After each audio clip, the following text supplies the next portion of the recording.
ইসলাম দরদি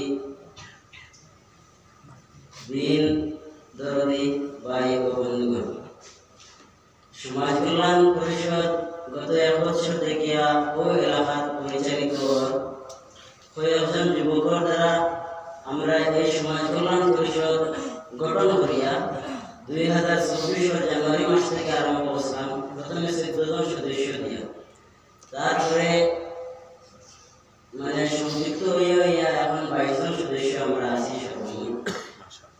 কথা মানে এখানে হুজুর ওয়েট হতার কথা হইতে লাগে আমি লম্বা গঠন চাই না। তো এই যে ছাত্রগুলা আজকে হেলথ কমপ্লিট করছে, এর পিছনে এই মাদ্রাসার শিক্ষক হল বা কমিটি এবং এলাকাবাসীর মানে অবদান আছে।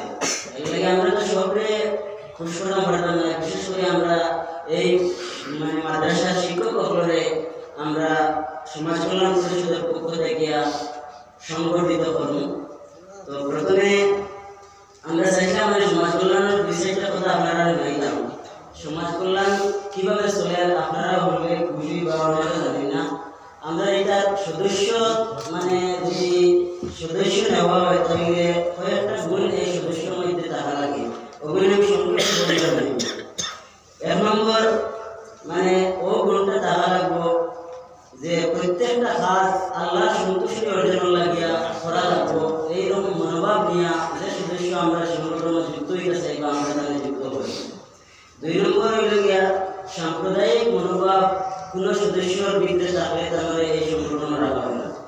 3 নম্বর হইল গিয়া নেশায় আসক্ত বা অবৈধ ব্যবসায় জড়িত কোনো ব্যক্তিকে এই সংগঠনের সদস্য করা হবে না। যদি এই সংগঠনের সদস্যদের মধ্যে কেউ কোনোদিন নেশায় আসক্ত হন বা অবৈধ ব্যবসায় জড়িত হন তবে তাহাকে বিনা শর্তে এই সংগঠন থেকে চিরদিনের জন্য বরখাস্ত করা হবে। এর বাদর শর্তটা হইল গিয়া এই সংগঠনের কোনো সদস্যের ব্যবহার আচরণ বা খারাপ কোনো কর্মের দ্বারা সমাজের কাছে সমাজ কল্যাণ পরিষদ পরিবার যদি লজ্জিত হয় তাহলে এই সদস্যকে সঙ্গে সঙ্গে চিরদিনের জন্য বরখাস্ত করা হবে। আরেকটা গুণ থাকতে লাগবো, মা বাবার অবৈধ কোনো সদস্যকে এই সংগঠনে রাখা যাবে না।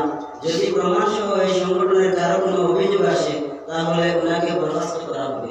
আরও কয়েকটা গুণ আছে, ওগুলো বেশি ইম্পর্টেন্ট আর ওদের লাগে আপনারা নিলাম।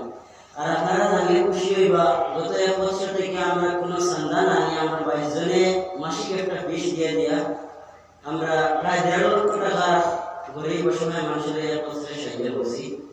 আর এখন খুব বেশি মানুষের জানে গেছে সেইভাবে দেখি আমরা কাছে বেশি আই যায়, তার কারণে আমরা সবরে সহযোগিতা করতে পারি না। এর লাগে আমরা চিন্তাধারা করি আগামীতে ইনশাল্লাহ আমরা কোনো সাদা কালেকশনের ব্যবস্থা করতাম পারি। আর কমিটিরও মেয়াদ শেষ হয়ে গেছে, তার কারণে বিলুপ্তি ঘোষণা করা হয়েছে। আগামী সোমবারে মাগরিবের পরে কমিটি গঠন করব, আপনারা সব দেখার চেষ্টা করবেন। আর এখন আমি আমরা এই তৈমিয়া মাদ্রাসার প্রধান শিক্ষক হযরত মাওলানা আবুল কাসিম সাহেবের সংবর্ধনা প্রদান করার লাগে আমরা সমাজ কল্যাণ পরিষদের মহামান্য সভাপতি জনাব আলিমুদ্দিন ভাইয়ের অনুরোধ করি।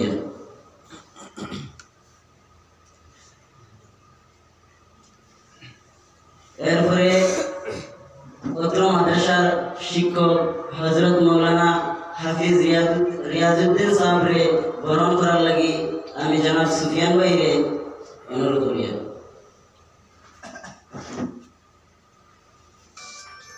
অত্র মাদ্রাসার শিক্ষক হযরত মাওলানা নসিরউদ্দিন সাহেবরে বরণ করার লাগি আমি সমাজ কল্যাণ পরিষদের সেক্রেটারি জনাব ইয়াসিন আলী ভাইরে অনুরোধ করি।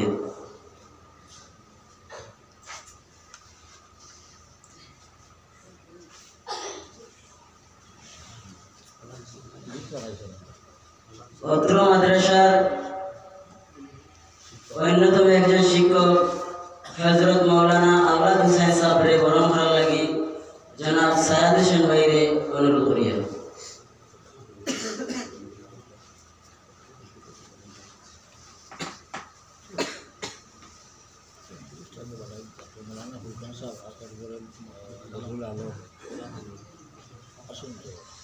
অত্র মাদ্রাসার অন্যতম শিক্ষক জনাব ফুরকান আলী মৌলানা ফুরকান আলী সাহেবরে বরণ করার লাগি আব্দুল ওয়াহিদ মহাশয়রে অনুরোধ করি। আপনারা মাদ্রাসার আসাতে যা অলপ আগুয়ে যাক করা তাই যখন আপনারা দিতা গতিকে আগুয়ে যাক করা আপনারা বদরুল আলম হযরত মাওলানা বদরুল আলম সাহেব রে বরণ করার লাগিয়া জনাব ফখরুল ইসলাম ভাই অনুরোধ করিয়া লাইন অনুপস্থিত ঘটামনি আঞ্চলিক ইমারত আজকের অনুষ্ঠানের মহামান্য প্রধান অতিথি সাহেব রে বরণ করার লাগি আমি জনাব সালিক আহমদ ভাই অনুরোধ করিয়া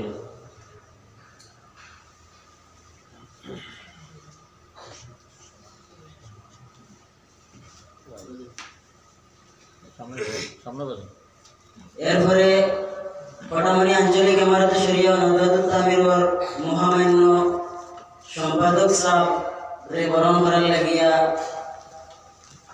আবু সালিম ভাই রে অনুরোধ করিয়া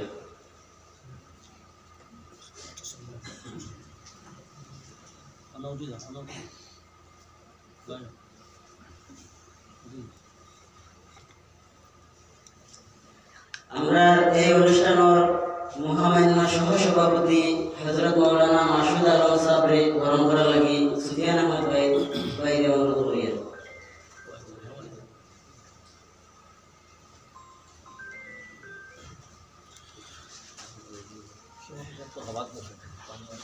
আমরা এই মাদ্রাসা খুব কষ্ট করিয়া পরিচালনা করা আমরা মাদ্রাসার সম্পাদক সাহেব জনাব মুহিবুর রহমান সাহেব রে সংবর্ধনা প্রদান করার লাগি কমরুল ইসলাম ভাই রে অনুরোধ করি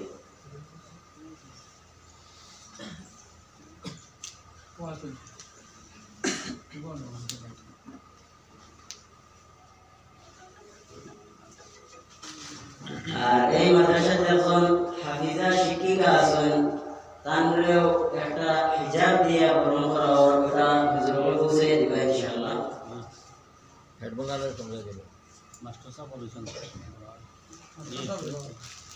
সভাপতি রয়েছেন